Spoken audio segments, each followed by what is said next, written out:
നമസ്കാരം. നരേന്ദ്രമോദി സർക്കാരിന് മൂന്നാം തവണ എത്തുമ്പോൾ ഗംഭീര തുടക്കമാണ്.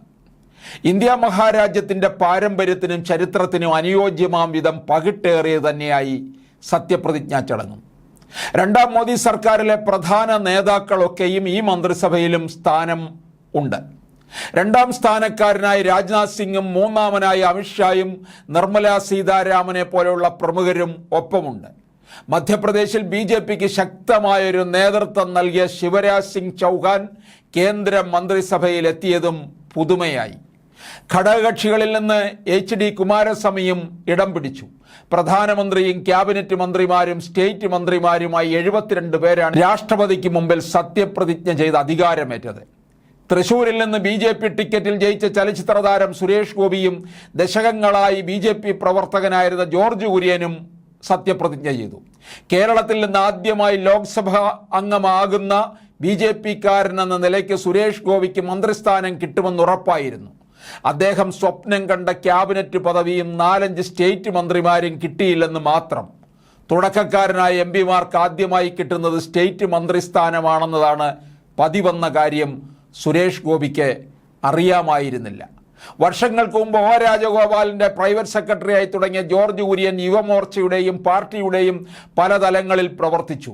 ഒരു ഘട്ടത്തിൽ ഒരു സ്ഥാനവും മോഹിക്കാതെ എങ്കിലും ദേശീയ തലത്തിൽ പല സ്ഥാനങ്ങളും അദ്ദേഹത്തെ തേടി വന്നു. അവസാനം ഒട്ടും നനച്ചിരിക്കാതെ കേന്ദ്രമന്ത്രി പദവും രാജ്യസഭയിലോ ലോക്സഭയിലോ അംഗമല്ലാത്ത ജോർജ് കുര്യൻ മൂന്നാമത് നരേന്ദ്രമോദി സർക്കാരിൽ അങ്ങനെ മന്ത്രിയുമായി. സ്വന്തം നിലപാടിൽ എക്കാലവും ഉറച്ചു നിൽക്കാനുള്ള മനസ്സും നേതൃത്വവും ഏൽപ്പിക്കുന്ന ഏത് ചുമതലയും പ്രതിഫലമൊന്നും മോഹിക്കാതെ കൃത്യമായി ചെയ്യാനുള്ള ഉത്സാഹവും ഒടുങ്ങാത്ത അർപ്പണബോധവും അവസാനം ജോർജ് കുര്യന് വലിയ പദവി കിട്ടാൻ കാരണമായി. സുരേഷ് ഗോപിക്കായാലും ജോർജ് കുര്യനായാലും രാഷ്ട്രീയത്തിൽ ഇനി വളരണമെങ്കിൽ കിട്ടിയ മന്ത്രിസ്ഥാനവും അധികാരവും പരമാവധി ഉപയോഗിച്ച് നാടിനും നാട്ടുകാർക്കും പ്രയോജനകരമാകും വിധം പ്രവർത്തിക്കണം. അധികാരവും അത് നൽകുന്ന സുഖസൗകര്യങ്ങളും കൂട്ടുകെട്ടുകളും കണ്ട് മതിമറക്കരുതെന്നർത്ഥം. 400-ലേറെ സീറ്റുമായി അധികാരത്തിലെത്തുമെന്ന് വീമ്പ് പറഞ്ഞ മോദി ഘടകകക്ഷികളുടെ പിന്തുണയോടെയാണ് അധികാരമേറ്റതെന്ന ഒരു പ്രധാന കാര്യമാണ്. ഒന്നാമത്തെയും രണ്ടാമത്തെയും മോദി സർക്കാരിൽ ബി.ജെ.പിക്ക് തനിച്ചു ഭൂരിപക്ഷം ഉണ്ടായിരുന്നു. അതുകൊണ്ട് തന്നെ പ്രധാനമന്ത്രി മോദി ഒരൊറ്റയാനായും അധികായനായും വളർന്നു. മന്ത്രിസഭയ്ക്കും സർക്കാരിനും അതീതനായി തന്നെ നിലയുറപ്പിച്ചു.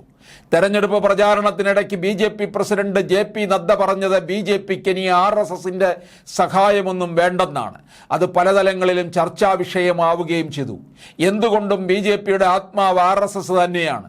പക്ഷേ എന്തെങ്കിലും കേട്ട് പ്രതികരിക്കാൻ ഇറങ്ങുന്ന രീതി RSSനില്ല.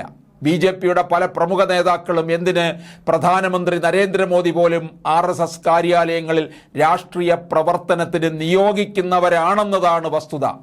RSS ബന്ധം അറ്റുപോയാൽ ബി.ജെ.പി. ഒന്നുമല്ലാതാകുമെന്നതാണ് സത്യം. ഈ തെരഞ്ഞെടുപ്പിൽ തന്നെ UP, മഹാരാഷ്ട്ര തുടങ്ങിയ സംസ്ഥാനങ്ങളിൽ ബി.ജെ.പി. കനത്ത തിരിച്ചടി നേരിട്ടു എന്ന കാര്യവും ഓർക്കണം. ചന്ദ്രബാബു നായിഡുവും നിതീഷ് കുമാറുമാണ് മൂന്നാം മോദി സർക്കാരിനെ താങ്ങി നിർത്തുന്ന 2 ശക്തി കേന്ദ്രങ്ങൾ. കളികളേറെ കളിച്ച് പരിചയമുള്ള ഇവരെ കൂടി നിർത്താനുള്ള പാഠങ്ങളാണ് മോദി പഠിക്കേണ്ടത്.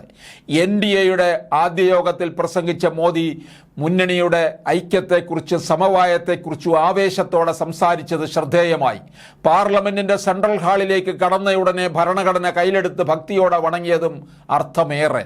എല്ലാ മതങ്ങളെയും ഒരുപോലെ കാണുന്നതെന്ന ഒരു പ്രസ്താവനയും കൂട്ടത്തിൽ നടത്താൻ മോദി മറന്നില്ല. മുന്നണിയിൽ ഐക്യവും സമവായവും ഉറപ്പിക്കാൻ പ്രധാനമന്ത്രിക്ക് ഏറെ കാര്യങ്ങൾ പഠിക്കേണ്ടി വരും.